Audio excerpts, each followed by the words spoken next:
Salut!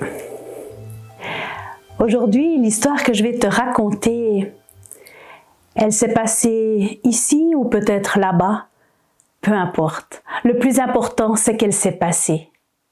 Écoute. Yvan, Yvan, Yvan. Il y avait là, au milieu de la place du village, des tas de gens qui frappaient en rythme régulier dans leurs mains et au milieu d'eux, il y avait Yvan. Yvan qui dansait, qui tournait sur lui-même. Et ils augmentaient le rythme et Yvan tournait encore plus vite. C'est que Yvan était un phénomène. On venait de loin pour le voir. Yvan était homme de la tête jusqu'à la taille et de la taille aux pieds, il était ours. On racontait que sa mère s'était perdue à la montagne alors qu'elle allait chercher des champignons et elle avait dû passer l'hiver dans la grotte de l'ours. Soudain, on a entendu une voix qui appelait Yvan encore plus fort. Yvan a tout de suite arrêté de danser. Il s'est approché de son père, qui l'a grondé. « C'est pas possible, ça fait 1 heure que je te cherche et t'es là au milieu du village en train de faire de la danse. Maintenant, rentre à la maison et en rentrant, tu t'arrêteras à la bergerie et tu tueras un mouton pour le repas de demain. » Alors Yvan a baissé les yeux et il a demandé à son père « Comment je sais quel mouton je vais devoir tuer ?» Alors le père lui a dit tout énervé « Eh bien, quand tu ouvres la porte, tu tues le premier mouton qui te regarde. » Alors Yvan est rentré à la maison en passant par la bergerie. Il a ouvert la porte et là tous les moutons l'ont regardé. Alors il les a tous tués.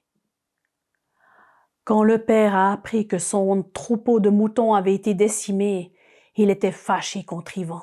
« Décidément, il va m'amener à la ruine. Il faut que je m'en débarrasse au plus vite. » Et il a eu une idée. Au fond de son domaine, il y a un lac maléfique. Dans ce lac habite un génie. Et on raconte que tous les gens qui l'ont vu ont été emmenés au fond du lac et on les a plus jamais revus. Alors dès le lendemain, le père a appelé Yvan. « Yvan, j'ai une tâche pour toi. Il y a au fond du domaine un lac, tu sais, il y a le génie du lac qui habite à l'intérieur de ce lac. Ça fait longtemps qu'il habite sur mon domaine et il n'a jamais payé de taxes.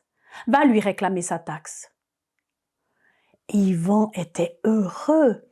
C'est la première fois que son père lui donnait une mission. Alors fièrement, il est parti, il a mis son bonnet sur la tête parce que il faisait froid, il faisait beau, mais la température était fraîche. Et il est parti en direction du lac. Il a marché. Il faisait beau. Mais plus il s'approchait du lac, et plus l'ambiance devenait lugubre. Il y avait de plus en plus d'arbres et puis des branches entremêlées. Il y avait même de la mousse qui commençait à tomber. Puis il faisait même plus jour. Il y avait comme une lumière verdâtre qui était dans cette forêt. Mais Yvan, il n'y a rien qui l'étonnait. Alors il continuait d'avancer. Et puis quand il est arrivé au lac, il s'est assis sur la berge et puis il a appelé. « Il y a quelqu'un ?» Instantanément, le génie du lac s'est présenté. Il était vraiment effrayant. Il était hideux. C'était même pas moche, mais hideux. Mais Yvan n'était pas du tout étonné.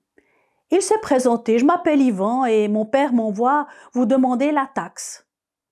La taxe de séjour parce que vous habitez sur son domaine. » Le génie s'est mis à rigoler. Mais à rigoler de façon si aigrelette que nous, on aurait eu la chair de poule, mais jusque sur la colonne vertébrale. Mais Yvan n'était pas du tout étonné. Et quand le génie lui a dit « Une taxe? Moi, payer une taxe ?» Yvan lui a dit « Oui, c'est ça, mon père me demande de vous réclamer la taxe. » Alors le génie lui a dit « Eh bien d'accord, je serai d'accord de payer la taxe, mais à condition que vous gagnez à la course. On va faire une course et si c'est vous qui gagnez, je payerai la taxe. Si moi je gagne, alors non seulement je ne payerai pas la taxe, mais vous viendrez avec moi au fond du lac. » Yvon a dit, « Ah, vous croyez vraiment? Vous savez, même mon fils est plus rapide que vous. Est-ce que vous êtes d'accord de faire la course avec mon fils? » Le génie a dit, « Ah, bien sûr, c'est qu'il avait remarqué que Yvon avait une démarche un peu maladroite, un peu lourdaude. » Et quand ils sont arrivés près du chêne, le chêne où Yvon avait remarqué qu'il y avait un lièvre caché, eh bien, Yvon est allé pincer les oreilles du lièvre. Et le lièvre s'est réveillé. Quand il a vu le génie, il est parti à la course. Alors le génie a essayé de courir derrière l'enfant de Yvon qui était le lièvre. Il a essayé de courir, mais le lièvre avait tellement d'avance que le génie a dû l'admettre. Il avait perdu la course. Alors le génie du lac a demandé à Yvon, « Allez, donnez-moi une seconde chance. » Yvon était d'accord, mais à une condition, c'est qu'il promette sur la tête de tous les génies des forêts et des montagnes que s'il perd, il payerait la taxe. Alors le génie du lac a juré sur la tête de tous les diables des montagnes et de la forêt qu'il payerait la taxe. C'est le génie qui a décidé du défi. Il a dit, eh bien, celui qui lancera mon bâton magique le plus haut possible, il gagnera. Et le génie a estimé que c'était à lui de commencer. Alors, il a jeté son bâton magique en l'air. C'était vraiment un bâton très spécial. C'était un bâton sculpté. Et au fond, il y avait même des lanières de cuir avec des perles de pierres précieuses. Il y tenait vraiment, le génie, à son bâton magique.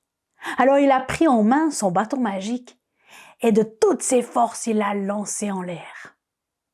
On a attendu un moment et le bâton est revenu. Le génie l'a tendu à Yvon et lui a dit « À toi maintenant ». Yvon a pris le bâton et il a attendu. Le génie lui a dit « Allez, maintenant c'est à toi, vas-y ». Yvon a regardé le ciel, il a dit « Il y a un nuage là-bas. J'aimerais bien que ce nuage vienne sur nos têtes, comme ça je lancerai le bâton magique et il va atterrir sur le nuage. » Le génie a dit « Ah non, j'ai pas envie de perdre mon bâton magique.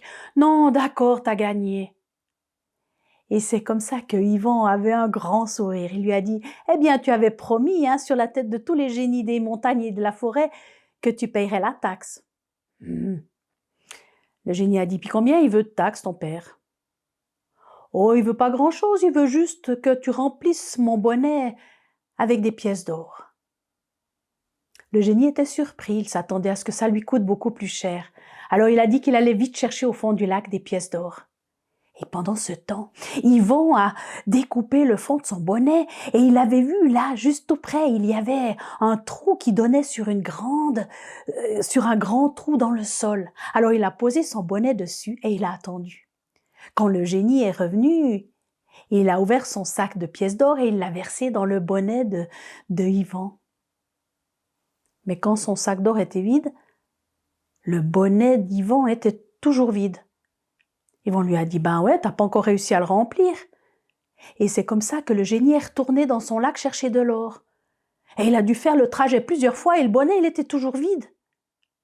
Et à un moment donné, le génie a dit « J'ai plus d'or dans mon lac. » Yvon l'a regardé et lui a dit « Tu avais promis sur la tête de tous les diables de la forêt et des montagnes, que tu payerais la taxe. Et tu tiens pas ta promesse. » Alors le génie a demandé qu'est-ce qu'il pouvait faire pour que Yvon lève la promesse.